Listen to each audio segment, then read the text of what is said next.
Une si longue lettre, ce classique de la littérature africaine trouve le chemin du grand écran 45 ans après sa parution. Une adaptation au cinéma réalisée par Amélie Djaban. Et dans la rubrique culture de ce soir, zoom sur cette production dont l'avant-première a été projetée au cinéma Pathé de Dakar, au Moukalsoum Sall.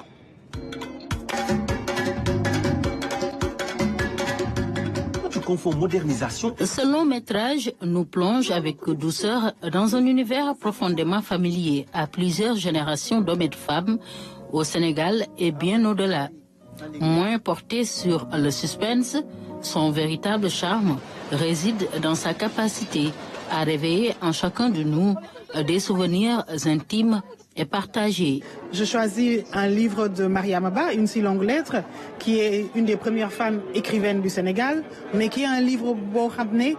Tout le monde a ce livre dans son cœur. Tout le monde a un bout du livre, un passage du livre, un personnage du livre que tu aimes vraiment. Donc chacun a son Une si longue lettre. Et son Une si longue lettre à elle, Angèle, réussira à le figer en 1h30 au grand écran.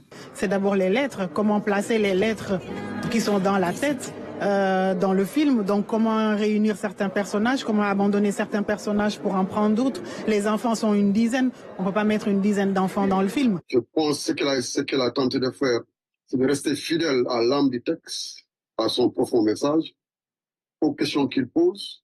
C'est des questions de la société en évolution, tiraillées entre le respect dû aux traditions et l'exigence de s'adapter à la modernité. Et ces questions sont posées à travers la polygamie, les hiérarchies sociales, les conceptions, les pratiques de la religion. Je pense que c'est ça le cœur du texte. Tout ce qui relève maintenant de l'esthétique et de la technique, il a fallu effectivement apporter des aménagements pour rendre l'appropriation plus confortable pour le public.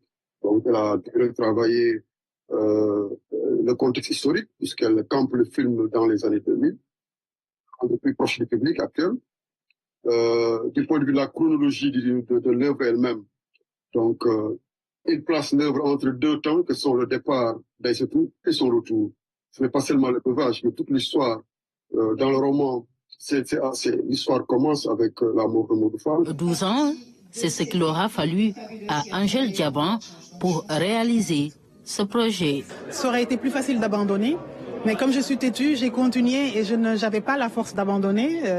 Donc voilà, et on est là aujourd'hui. Je suis contente d'avoir pas abandonné parce que je vois qu'il y a un vrai engouement sénégalais pour le film. Ça fait plaisir pour moi, cinéaste, de voir que les salles de cinéma se remplissent pour un film sénégalais, tourné par des techniciens entièrement africains. C'est un défi assez délicat que d'adapter une œuvre très connue, qui est un classique de la littérature africaine. C'est un des romans les plus célèbres en Afrique. Il a été classé parmi les 100 meilleurs livres africains du XXe siècle. Après cette œuvre, une quarantaine d'années plus tard, c'est un défi. Et je pense que la réalisatrice a essayé de relever ce défi-là en utilisant beaucoup de délicatesse, beaucoup de poésie. Ramatoulaye, personnage central de cette œuvre, est incarné par Amélie Mbaye. Et pour l'actrice, c'est un vieux rêve qui se réalise enfin. Moi, ça fait plus de 30 ans que j'attends de jouer ce rôle-là, parce que à l'époque où j'étais téléspeakerine à l'ORTS, je présentais Feu Reine-Marie Faye pour lire la lettre et donc suivait après la lecture ou même pendant la lecture la pièce de théâtre.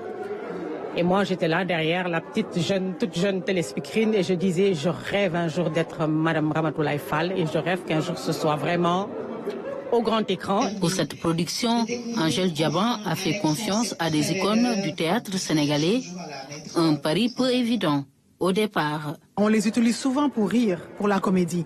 Or là, c'était pas de la comédie, c'était un drame et c'était du cinéma. Donc, fallait vraiment les amener à réduire leurs gestes et à rabaisser un peu leur voix parce qu'ils ont tendance à crier, ils ont tendance à gesticuler très loin et à exagérer le jeu.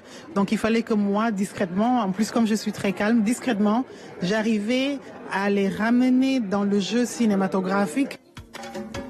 Pour son premier long métrage, Angèle Djaban donne une autre dimension à ce classique de Mariama Ba. 46 ans après, Une si longue lettre reste le miroir d'une société toujours pas détachée de certains de ses mots.